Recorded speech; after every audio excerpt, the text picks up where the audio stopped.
Hello friends, welcome to StudyKar. मैं हूं आपका दोस्त प्रभाकर। आज के इस इंपॉर्टेंट लेक्चर में हम वीकली करंट अफेयर्स को डिस्कस करेंगे। तो हर संडे आपका वीकली करंट अफेयर्स डिस्कस किया जाता है, जिसमें हम पूरे सप्ताह के करंट अफेयर्स के क्वेश्चन रिवाइज करते हैं। तो आप अपना स्कोर भी बताइएगा कमेंट बॉक्स में, आपका स्कोर कितना रहा। पहला क्वेश्चन आपसे पूछा जा रहा है, नीरज चोपड़ा ने दोहा डायमंड लीग में कौन सा मेडल जीता है? आंसर हो जाएगा सिल्वर मेडल। तो दोहा डायमंड लीग का आयोजन कतर की राजधानी दोहा में किया गया था। नीरज चोपड़ा ने 88.36 मीटर का भाला फेंक करके सिल्वर मेडल हासिल किया। इसी प्रतियोगिता में भारत के अन्य जेवलिन थ्रोवर रहे हैं किशोर जैना, तो उन्होंने 9वां स्थान हासिल किया था। दोहा डायमंड लीग 2023 में नीरज चोपड़ा ने गोल्ड मेडल हासिल किया था। आप इस पूरे लेक्चर को लास्ट तक देखिएगा। लास्ट में आपसे क्वेश्चन पूछा जाएगा जिसका आंसर कमेंट बॉक्स में देना है। अगर आप चैनल पर पहली बार आए हैं तो सब्सक्राइब कर लें, बेल आइकन भी दबा लें, जिससे आपको समय पर सबसे पहले नोटिफिकेशन मिल सकेगा। आप हमारे व्हाट्सएप चैनल को ज्वाइन कर लीजिएगा, टेलीग्राम चैनल को ज्वाइन कर लीजिएगा। यहाँ पर आपको पीडीएफ, डेली क्विज ये सभी मिल जाएगा। ऐप को डाउनलोड कर लीजिएगा, इसका लिंक डिस्क्रिप्शन बॉक्स में दिया गया है। ऐप पर आपको paid course, e book, test series, PDF, daily quiz ये सभी मिल जाएगा। Monthly current affairs, yearly current affairs और 6 मंथ के करंट अफेयर्स की ई बुक आपको ऐप पर मिल जाएगी। तो इन सभी को प्राप्त करने के लिए ऐप को जरूर डाउनलोड करें। नेक्स्ट क्वेश्चन है, हाल ही में किस देश की संसद को भंग कर दिया गया है? आंसर हो जाएगा कुवैत। तो कुवैत की संसद को भंग करने का फैसला लिया गया है कुवैत के अमीर शेख मिसाल अल अहमद अल सबा के द्वारा। अमीर का पद उसी प्रकार से होता है जिस प्रकार से इंडिया में राष्ट्रपति का पद होता है। तो कुवैत के अमीर ने सभी सरकारी विभागों पर अपना कंट्रोल प्राप्त कर लिया है। नेक्स्ट क्वेश्चन है, संयुक्त राष्ट्र संघ की असेंबली में यानी यूनाइटेड नेशन असेंबली में किसी परमानेंट मेंबर बनाने का प्रस्ताव पास हुआ है? आंसर हो जाएगा फिलिस्तीन। तो अभी हाल ही में फिलिस्तीन को यूनाइटेड नेशन का परमानेंट मेंबर बनाने के लिए एक प्रस्ताव पास हुआ है। और आपको याद रखना है कि फिलिस्तीन के पक्ष में भारत ने भी वोटिंग की थी। तो 143 वोट प्राप्त हुए हैं फिलिस्तीन को मेंबर बनाने के पक्ष में, 9 वोट इसके खिलाफ प्राप्त हुए हैं, जिसमें अमेरिका और इजराइल ने खिलाफ में वोट किया है। अगला क्वेश्चन है, मोहम्मद इदरीस डेबी किस देश के राष्ट्रपति बने हैं? तो आंसर हो जाएगा चाड। तो अफ्रीका कॉन्टिनेंट का एक देश है चाड, तो वहां के नए राष्ट्रपति बने हैं मोहम्मद इदरीस डेबी इटनो। उन्हें 61.03% वोट हासिल हुए हैं। यूनाइटेड वर्ल्ड रेसलिंग ने किस भारतीय पहलवान को निलंबित कर दिया है? आंसर हो जाएगा बजरंग पुनिया को। तो बजरंग पुनिया को अभी हाल ही में UWW के द्वारा निलंबित कर दिया है। इससे पहले नाडा के द्वारा भी बजरंग पुनिया को निलंबित किया गया था। नेक्स्ट क्वेश्चन है, रिजर्व बैंक ऑफ इंडिया यानी RBI ने हाल ही में किसे एग्जीक्यूटिव डायरेक्टर नियुक्त किया है? आंसर हो जाएगा R लक्ष्मीकांत राव। तो R लक्ष्मीकांत राव अभी हाल ही में RBI के एग्जीक्यूटिव डायरेक्टर बने हैं। RBI की स्थापना हुई थी 1 अप्रैल 1935 को। इसका राष्ट्रीयकरण हुआ था 1949 में। इसका हेडक्वार्टर मुंबई में है। और इसके वर्तमान में गवर्नर कौन है? शक्तिकांत दास। और इसके पहले गवर्नर थे सर ओसबॉर्न स्मिथ। और RBI के पहले भारतीय गवर्नर थे CD देशमुख। नेक्स्ट क्वेश्चन है, इसरो ने PS4 रॉकेट इंजन का सफल परीक्षण किया है। यह किस लॉन्च व्हीकल का पार्ट है? आंसर हो जाएगा PSLV। तो PSLV में यूज किए जाने वाले PS4 रॉकेट इंजन का अभी हाल ही में सफलतापूर्वक परीक्षण किया गया है इसरो के द्वारा। और आपको याद रखना है कि ये जो PS4 रॉकेट इंजन बनाया गया है, ये 3D प्रिंटिंग का इस्तेमाल करके बनाया गया है। अगला क्वेश्चन है, जेम्स एंडरसन ने रिटायरमेंट की घोषणा की है, वह किस देश के क्रिकेटर थे? आंसर हो जाएगा इंग्लैंड। तो इंग्लैंड के क्रिकेटर जेम्स एंडरसन ने अभी हाल ही में अपने रिटायरमेंट की घोषणा की है। उन्होंने ये कहा है कि वो 10 जुलाई को वेस्टइंडीज के खिलाफ अपना अंतिम टेस्ट मैच खेलेंगे और वो जुलाई में ही 42 साल के हो जाएंगे। अगला क्वेश्चन है, दुनिया का सबसे शक्तिशाली सौर तूफान 20 सालों बाद कब पृथ्वी से टकराया है? 10 मई 2024 को। तो दुनिया का सबसे शक्तिशाली सौर तूफान 20 सालों के बाद 10 मई को धरती से टकराया है। इस तूफान के कारण तस्मानिया से लेकर ब्रिटेन तक आसमान में तेज बिजली कड़की है। सौर तूफान की वजह से आसमान अलग अलग रंगों का दिखाई दिया है। तो इस प्रकार से सौर तूफान 10 मई 2024 को पृथ्वी से टकराया था। नेक्स्ट क्वेश्चन है, 22वीं एशियाई स्क्वैश चैंपियनशिप किस देश में आयोजित की गई है? आंसर हो जाएगा चाइना। तो चाइना में अभी हाल ही में 22वीं एशियाई टीम स्क्वैश चैंपियनशिप का आयोजन 12 से 16 जून 2024 तक किया गया है। और इसका आयोजन चाइना के डालियान शहर में किया गया है। नेक्स्ट क्वेश्चन है, इदा सिसा नोंगरांग किस राज्य की पहली महिला DGP बनी है? आंसर हो जाएगा इसका मेघालय। तो मेघालय की पहली महिला DGP बनी है कौन? इदा सिसा नोंगरांग। और आपको याद रखना है कि उनका संबंध खासी समुदाय से है, यानी कि जो खासी जनजाति है उससे उनका संबंध है। मेघालय की लोकेशन आप इंडिया के मैप में देख लीजिएगा, ये नॉर्थ ईस्ट का स्टेट है, शिलोंग इसकी कैपिटल है। राज्यपाल हैं फागू चौहान, मुख्यमंत्री हैं कॉनराड संगमा, राज्यसभा की 1, लोकसभा की 2 सीट। खनिज विदेश इंडिया लिमिटेड वित्त वर्ष 2025 में किस देश में लिथियम ब्लॉक का अधिग्रहण करेगी? आंसर हो जाएगा ऑस्ट्रेलिया। तो भारत की एक कंपनी है खनिज विदेश इंडिया लिमिटेड, तो वह ऑस्ट्रेलिया देश में एक लिथियम ब्लॉक का अधिग्रहण करेगी, जहां पर वो लिथियम की खोज करेगी। अगला क्वेश्चन है, कामी रीता ने रिकॉर्ड 29वीं बार माउंट एवरेस्ट पर चढ़ाई पूरी की है, उनका संबंध किस देश से है? आंसर हो जाएगा नेपाल। तो नेपाल के एक पर्वतारोही हैं जिनका नाम है कामी रीता, तो उन्होंने 29 बार माउंट एवरेस्ट पर चढ़ाई पूरी की है, जो कि अपने आप में एक विश्व रिकॉर्ड है। कामी रीता पिछले 30 साल में 29 बार माउंट एवरेस्ट की चढ़ाई पूरी कर चुके हैं। उन्हें एवरेस्ट मैन के नाम से भी जाना जाता है। अगला क्वेश्चन है, 30वीं सुल्तान अजलान शाह ट्रॉफी किस देश ने जीती है? आंसर हो जाएगा जापान। तो जापान ने पाकिस्तान को हरा करके 30वीं सुल्तान अजलान शाह ट्रॉफी अपने नाम की है। और ये जो सुल्तान अजलान शाह ट्रॉफी है यह हॉकी से रिलेटेड है। इसका आयोजन मलेशिया में किया गया था। तो जापान ने पहली बार इस ट्रॉफी को अपने नाम किया है। तो 2024 में जापान ने पाकिस्तान को 4-1 से हरा करके यह ट्रॉफी अपने नाम की है। भारत ने इस ट्रॉफी को 5 बार जीता हुआ है, 1985, 1991, 1995, 2009 और 2010 में भारत ने इस ट्रॉफी को अपने नाम किया था। नेक्स्ट क्वेश्चन है, हाल ही में इफ्को के फिर से अध्यक्ष कौन बने हैं? दिलीप संघानी। तो दिलीप संघानी इफ्को के फिर से अध्यक्ष बन गए हैं। और आपको याद रखना है कि अभी हाल ही में इफ्को में विभिन्न पदों के लिए चुनाव आयोजित किए गए थे, जिसमें दिलीप संघानी को अध्यक्ष चुना गया है। इसके अलावा बलबीर सिंह उपाध्यक्ष चुने गए हैं। नेक्स्ट क्वेश्चन है, संयुक्त राष्ट्र ने किस दिन को विश्व फुटबॉल दिवस के रूप में घोषित किया है? आंसर हो जाएगा 25 मई को। तो 25 मई को अब पूरे विश्व में विश्व फुटबॉल दिवस मनाया जाएगा। ये दिवस क्यों मनाया जाएगा 25 मई को? क्योंकि 25 मई को आज से 100 साल पहले फुटबॉल का एक अंतर्राष्ट्रीय टूर्नामेंट शुरू हुआ था, तो उसी की याद में यह दिवस मनाया जाएगा। अगला क्वेश्चन है, भारत और किस देश के बीच चाबहार बंदरगाह को लेकर 10 साल के अनुबंध पर हस्ताक्षर हुए हैं? आंसर हो जाएगा ईरान। तो भारत और ईरान के बीच में अभी हाल ही में चाबहार बंदरगाह को लेकर के समझौता हुआ है, और यह समझौता 10 साल के लिए हुआ है। यानी कि भारत ने चाबहार बंदरगाह को 10 साल के लिए लीज पर ले लिया है। दोस्तों, यहाँ पर आप ईरान देश को देख पा रहे हैं, ये है इंडिया, और यहाँ पर स्थित है चाबहार बंदरगाह। तो इस बंदरगाह के माध्यम से भारत अफगानिस्तान तक डायरेक्ट पहुंच सकता है। इसके अलावा भारत की पहुंच मध्य एशिया तक और यूरोप तक हो सकती है। तो ये काफी महत्वपूर्ण बंदरगाह माना जा रहा है भारत की दृष्टि से। अगला क्वेश्चन है, एशियाई ट्रैम्पोलिन जिम्नास्टिक चैंपियनशिप में मेडल जीतने वाली पहली भारतीय कौन बनी है? आंसर हो जाएगा सृष्टि खंडागले। तो दोस्तों, सृष्टि खंडागले ने अभी हाल ही में एशियाई ट्रैम्पोलिन जिम्नास्टिक चैंपियनशिप में सिल्वर मेडल जीता हुआ है। इस पॉइंट को आप याद रखिएगा। अगला क्वेश्चन है, टाटा इलेक्ट्रॉनिक्स के चेयरमैन कौन बने हैं? तो अभी हाल ही में एन चंद्रशेखरन टाटा इलेक्ट्रॉनिक्स के चेयरमैन बने हैं, और उन्होंने बनमाली अग्रवाल का स्थान लिया हुआ है। नेक्स्ट क्वेश्चन है, हाल ही में आईएनएस किल्टन किस देश की यात्रा पर गया है? आंसर हो जाएगा वियतनाम। तो भारत का एक नौसेना जहाज है जिसका नाम है आईएनएस किल्टन, तो वह वियतनाम की यात्रा पर गया हुआ है। इसी प्रकार से भारत के 2 और जहाज हैं जिनका नाम है आईएनएस दिल्ली और आईएनएस शक्ति, तो ये मलेशिया पहुंचे हुए हैं। तो आईएनएस किल्टन गया है वियतनाम, और आईएनएस दिल्ली और आईएनएस शक्ति मलेशिया पहुंचे हुए हैं। तो ये सभी पॉइंट आप नोट कर सकते हैं। अगला क्वेश्चन है, भारत के 85वें शतरंज ग्रैंड मास्टर कौन बने हैं? तो पी श्याम निखिल अभी हाल ही में भारत के 85वें ग्रैंड मास्टर बने हैं। इनका संबंध किस राज्य से है, इस बात को जरूर आप याद रखिएगा। इनका संबंध तमिलनाडु राज्य से है। क्वेश्चन है, सुशील कुमार मोदी का निधन हो गया है, वह कौन थे? आंसर हो जाएगा बिहार के पूर्व उप मुख्यमंत्री। तो सुशील कुमार मोदी का अभी हाल ही में निधन हो गया है। उनका संबंध भारतीय जनता पार्टी से था, और वो 2005 में पहली बार उप मुख्यमंत्री बने थे।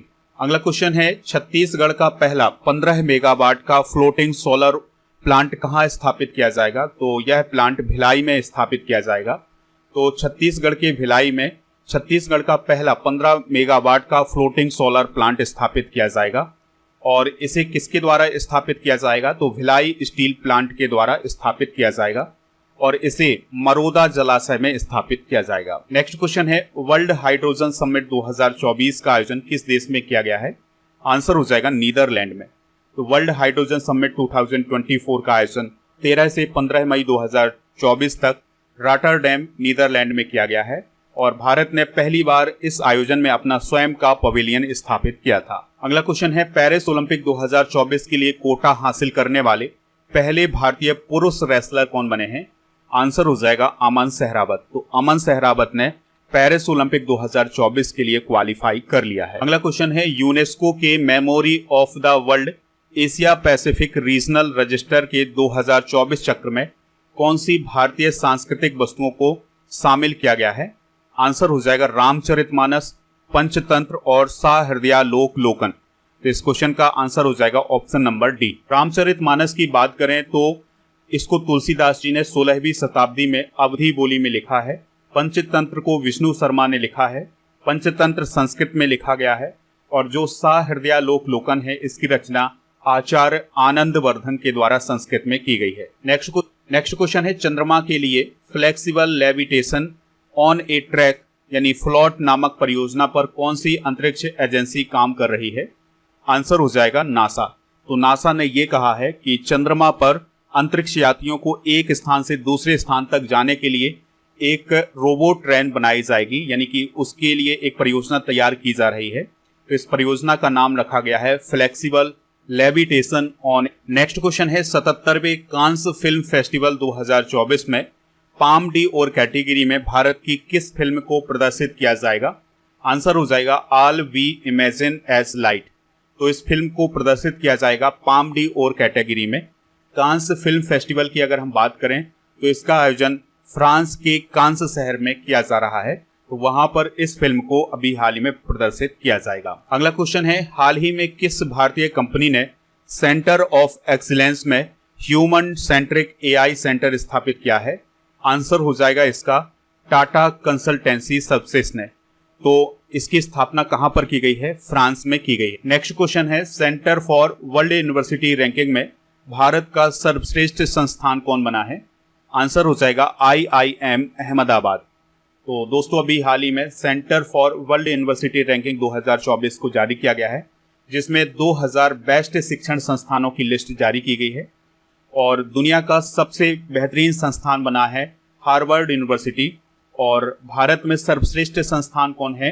IIM अहमदाबाद। अगला क्वेश्चन है, वित्त वर्ष 2024 में भारत का सबसे बड़ा व्यापारिक भागीदार कौन बना है? आंसर हो जाएगा चाइना। तो अभी हाल ही में एक रिपोर्ट जारी की गई थी जिसमें ये कहा गया है कि चाइना भारत का सबसे बड़ा व्यापारिक भागीदार बना है। तो फाइनेंशियल ईयर 2024 में भारत का चाइना के साथ 118.4 बिलियन डॉलर का व्यापार हुआ है। क्वेश्चन है, इंडियन एयरफोर्स ने आसमान में उड़ने वाले अस्पताल का सफल परीक्षण किया है। इस अस्पताल का नाम क्या है? तो इस अस्पताल का नाम है भीष्म। भीष्म का फुल फॉर्म है battle field health information system for medical services. तो यह एक पोर्टेबल अस्पताल है और यह दुनिया का पहला पोर्टेबल अस्पताल है जिसको एक स्थान से दूसरे स्थान तक ले जाया जा सकता है। तो अभी हाल ही में इसका परीक्षण आगरा के मलपुरा ड्रॉपिंग जोन में किया गया है। अगला क्वेश्चन है, टेबल टेनिस में टॉप 25 रैंकिंग में शामिल होने वाली पहली खिलाड़ी कौन बनी है? आंसर हो जाएगा मनिका बत्रा। तो यहाँ पर आप मनिका बत्रा को देख सकते हैं। तो ये विश्व महिला एकल रैंकिंग में टॉप 25 में पहुंचने वाली पहली भारतीय महिला बनी है। इनकी रैंक भी आप याद रखिएगा, इनकी रैंक कितनी रही है? 24। और ये मनिका बत्रा के करियर की अब तक की सर्वश्रेष्ठ रैंकिंग है। अगला क्वेश्चन है, नागरिकता संशोधन कानून यानी CAA के तहत पहली बार कितने लोगों को नागरिकता दी गई है? आंसर हो जाएगा 14। तो आपको याद रखना है कि भारत सरकार के द्वारा 11 मार्च 2024 को CAA को पूरे देश में लागू किया गया था। तो इस कानून के तहत 31 दिसंबर 2014 से पहले पाकिस्तान, अफगानिस्तान, बांग्लादेश से धार्मिक आधार पर प्रताड़ित होकर भारत आए हिंदू, सिख, बौद्ध, जैन, पारसी और ईसाई समुदाय के लोगों को नागरिकता दी। नेक्स्ट क्वेश्चन है, भारतीय सेना के पूर्व अधिकारी वैभव अनिल काले की मौत राफा शहर में हुई है। यह राफा शहर कहाँ स्थित है? तो यह गाजा पट्टी में है। तो दोस्तों गाजा पट्टी का नाम आपने सुना होगा, जहां इजराइल और हमास के बीच में युद्ध चल रहा है। गाजा पट्टी में ही एक शहर है जिसका नाम है राफा। इसी राफा शहर में पूर्व भारतीय सेना अधिकारी कर्नल सेवानिवृत्त वैभव अनिल काले की मौत हो गई है एक हमले में। अगला क्वेश्चन है 16 मई को कौन सा राज्य अपना राज्य दिवस मनाता है? आंसर हो जाएगा सिक्किम। तो सिक्किम राज्य 16 मई 1975 को भारत का 22वां राज्य बना था। तो 16 मई को सिक्किम में राज्य दिवस मनाया जाता है। सिक्किम की अगर हम बात करें तो इसकी कैपिटल गंगटोक है।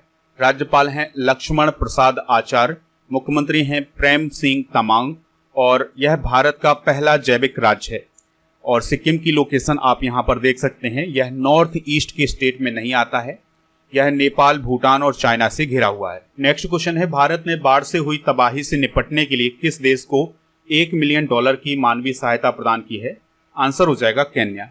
तो केन्या को अभी हाल ही में भारत सरकार के द्वारा $1 मिलियन की मानवीय सहायता प्रदान की गई है। अगला क्वेश्चन है केंद्रीय कौशल विकास और उद्यमिता मंत्रालय ने किस कंपनी के साथ नमो ड्रोन दीदी परियोजना के लिए एक पायलट प्रोजेक्ट शुरू किया है?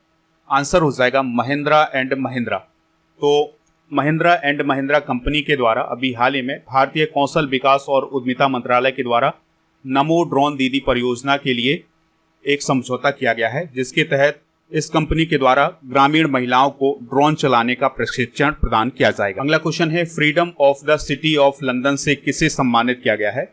आंसर हो जाएगा शबाना आजमी को।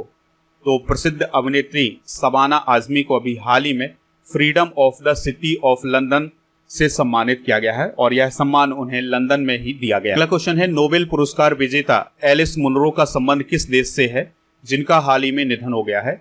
आंसर हो जाएगा कनाडा। तो नोबेल पुरस्कार विजेता कनाडा की लेखिका रही हैं एलिस मुनरो। तो उनका अभी हाल ही में 92 वर्ष की आयु में निधन हो गया है। उन्हें 2013 में साहित्य का नोबेल पुरस्कार और 2009 में अंतर्राष्ट्रीय बुकर पुरस्कार दिया गया था। अगला क्वेश्चन है सुनील छेत्री ने किस खेल से संन्यास लेने की घोषणा की है? आंसर हो जाएगा फुटबॉल। तो फुटबॉल से अभी हाल ही में सुनील छेत्री ने संन्यास लेने की घोषणा की है। वह अपना आखिरी मुकाबला 6 जून को कुवैत के खिलाफ खेलेंगे। और भारत के लिए सुनील छेत्री ने 150 मैचों में 94 गोल किए हुए हैं और वो क्रिस्टियानो रोनाल्डो और लियोनेल मेसी के बाद सबसे ज्यादा इंटरनेशनल गोल करने वाले एक्टिव खिलाड़ी। अगला क्वेश्चन है किस देश ने दुनिया का पहला 6G डिवाइस लॉन्च किया है? आंसर हो जाएगा जापान। तो जापान के द्वारा अभी हाल ही में 6G डिवाइस लॉन्च किया गया है। आपको याद रखना है कि ये जो 6G डिवाइस है ये 5G से 20 गुना तेज है। अगला क्वेश्चन है फेडरेशन कप 2024 में नीरज चोपड़ा ने कौन सा मेडल जीता है? तो उन्होंने गोल्ड मेडल जीता है। आपको याद रखना है कि फेडरेशन कप को हम राष्ट्रीय फेडरेशन सीनियर एथलेटिक्स प्रतियोगिता के नाम से जानते हैं। इसका आयोजन ओडिशा की राजधानी भुवनेश्वर में 12 से 15 मई तक किया गया है और इसमें जेवलिन थ्रो में नीरज चोपड़ा ने 82.27 मीटर का थ्रो फेंक करके गोल्ड मेडल हासिल किया है। अगला क्वेश्चन है हनुमान AI चैटबॉट को कितनी भाषाओं में लॉन्च किया गया है? तो अभी हाल ही में हनुमान नामक AI चैटबॉट को 98 भाषाओं में लॉन्च किया गया है, यानी ये 98 भाषाओं को सपोर्ट कर सकता है। इस चैटबॉट को IIT Reliance SML India company और अबू धाबी की 3AI होल्डिंग कंपनी के द्वारा तैयार किया गया है। साहित्य अकादमी फेलोशिप से किस लेखक को सम्मानित किया गया है? तो अभी हाल ही में रस्किन बॉन्ड को साहित्य अकादमी फेलोशिप से सम्मानित किया गया है। आपको याद रखना है कि रस्किन बॉन्ड एक भारतीय लेखक हैं, अंग्रेजी के लेखक हैं। उन्होंने 300 से अधिक शॉर्ट स्टोरी लिखी हैं, निबंध और उपन्यास लिखे हैं और बच्चों के लिए उन्होंने 30 से अधिक पुस्तकें लिखी हैं। नेक्स्ट क्वेश्चन है 2023 में वैश्विक इंटरनेट शटडाउन में शीर्ष पर कौन सा देश रहा है? आंसर हो जाएगा भारत, यानी भारत में सबसे अधिक इंटरनेट शटडाउन किया गया है 2023 में। अगला क्वेश्चन है केदारनाथ यात्रा के संचालन के लिए किस राज्य की पुलिस ने ऑपरेशन मर्यादा शुरू किया है? आंसर हो जाएगा उत्तराखंड। तो केदारनाथ यात्रा 2024 के दौरान मर्यादा सुनिश्चित करने, नशीली दवाओं के उपयोग और उपद्रवी व्यवहार को कंट्रोल करने के लिए उत्तराखंड पुलिस के द्वारा रुद्रप्रयाग में ऑपरेशन मर्यादा शुरू किया गया है। अगला क्वेश्चन है फोन पे ने किस देश में UPI लॉन्च किया है? तो श्रीलंका में अभी हाल ही में फोन पे ने UPI लॉन्च किया है। आपको याद रखना है कि जैसे अगर आप श्रीलंका जाते हैं तो श्रीलंका में अगर आप फोन पे के माध्यम से पेमेंट करना चाहते हैं तो वहां पर आपको लंका पे का QR कोड मिलेगा। तो जैसे ही आप लंका पे के QR कोड को स्कैन करेंगे तो उसमें आप फोन पे के माध्यम से पेमेंट कर सकते हैं। अगला क्वेश्चन है, कमला बेनीवाल किस राज्य की पहली महिला मंत्री थी जिनका हाल ही में निधन हो गया है? आंसर हो जाएगा राजस्थान। नेक्स्ट क्वेश्चन है, आकाशवाणी की महानिदेशक का पदभार किसने ग्रहण किया है? मौसमी चक्रवर्ती ने। तो मौसमी चक्रवर्ती ने अभी हाल ही में आकाशवाणी के महानिदेशक का पद ग्रहण किया है। वह भारतीय सूचना सेवा की वरिष्ठ अधिकारी हैं। दुनिया का सबसे ऊंचा प्रतियोगिता पूल किस देश में खोला गया है? आंसर हो जाएगा भूटान। तो भूटान में 8200 फीट यानी 2400 मीटर की ऊंचाई पर एक प्रतिस्पर्धी स्विमिंग पूल खोला गया है, यानी यहाँ पर स्विमिंग से संबंधित जो प्रतियोगिताएं हैं वो आयोजित की जाएंगी। विश्व वन्यजीव अपराध रिपोर्ट 2024 के अनुसार सबसे प्रभावित पशु कौन है, यानी तस्करी से सबसे अधिक प्रभावित पशु कौन है? तो वो है राइनो। ये रिपोर्ट किसने जारी की है? तो ये रिपोर्ट जारी की है ड्रग और अपराध पर संयुक्त राष्ट्र कार्यालय यानी UNODC ने। तो United nation office on drug and crime के द्वारा ये रिपोर्ट अभी हाल ही में जारी की गई है। नेक्स्ट क्वेश्चन है, भारत की इंटरनेट अर्थव्यवस्था 2030 तक कितनी पहुंच सकती है? आंसर हो जाएगा इसका 1000 अरब डॉलर, यानी 2030 तक भारत की इंटरनेट अर्थव्यवस्था 1000 अरब डॉलर पहुंच सकती है। नेक्स्ट क्वेश्चन है, Times Higher Education Young University Ranking 2024 में महात्मा गांधी विश्वविद्यालय केरल का कौन सा स्थान है? आंसर हो जाएगा 81वां स्थान। तो अभी हाल ही में Times Higher Education Young University Ranking को जारी किया गया है, जिसमें 670 से अधिक यूनिवर्सिटी को शामिल किया गया था। टॉप 100 में भारत की 2 यूनिवर्सिटी हैं, जिसमें से महात्मा गांधी विश्वविद्यालय केरल का स्थान 81वां और अन्ना विश्वविद्यालय जो कि चेन्नई में है इसका स्थान है 96वां। नेक्स्ट क्वेश्चन है, एक्स यानी ट्विटर का डोमेन twitter.com से बदलकर क्या हो गया है? आंसर हो जाएगा x.com। तो ट्विटर का जो डोमेन नेम है अब ये बदल दिया गया है और अब ट्विटर का डोमेन नेम हो गया है x.com। नेक्स्ट क्वेश्चन है, किस देश के राजा का 3400 साल बाद चेहरा बनाया गया है, यानी चेहरे को रिक्रिएट किया गया है? आंसर हो जाएगा इजिप्ट। तो इजिप्ट के एक राजा थे जिनका नाम था आमेनहोटेप तृतीय। तो उनकी मम्मी से अभी हाल ही में वैज्ञानिकों के द्वारा उनका चेहरा रिक्रिएट किया गया है। तो ये है उनकी मम्मी और उससे उनका चेहरा इस प्रकार से रिक्रिएट किया गया है। क्वेश्चन है, सुप्रीम कोर्ट बार एसोसिएशन के अध्यक्ष कौन बने हैं? आंसर हो जाएगा कपिल सिब्बल। तो वरिष्ठ अधिवक्ता है कपिल सिब्बल, तो वो अभी हाल ही में सुप्रीम कोर्ट बार एसोसिएशन के अध्यक्ष बने हैं। मालती जोशी का निधन हो गया है, उन्हें किस वर्ष पद्मश्री से सम्मानित किया गया था? आंसर हो जाएगा इसका 2018 में। तो प्रसिद्ध लेखिका मालती जोशी को सन 2018 में पद्मश्री से सम्मानित किया गया था। अगला क्वेश्चन है, रक्षा सहयोग को बढ़ावा देने के लिए भारत और मंगोलिया की रक्षा मंत्रियों की संयुक्त बैठक कहाँ आयोजित की गई है? आंसर हो जाएगा उलान बटार में। तो मंगोलिया की कैपिटल उलान बटार में 16 और 17 मई 2024 को अभी हाल ही में रक्षा सहयोग को लेकर के एक मीटिंग आयोजित की गई थी। नेक्स्ट क्वेश्चन है, अंतर्राष्ट्रीय संग्रहालय दिवस कब मनाया जाता है? तो हर साल 18 मई को अंतर्राष्ट्रीय संग्रहालय दिवस मनाया जाता है। 2024 के इंटरनेशनल म्यूजियम डे की थीम क्या है? शिक्षा और अनुसंधान के लिए संग्रहालय, यानी museum for education and research. अब आपको कमेंट बॉक्स में इस क्वेश्चन का आंसर बताना है। क्वेश्चन है, मेघालय की राजधानी क्या है? जो भी इसका राइट आंसर हो कमेंट बॉक्स में जरूर बताइएगा, हमें इंतजार रहेगा आपके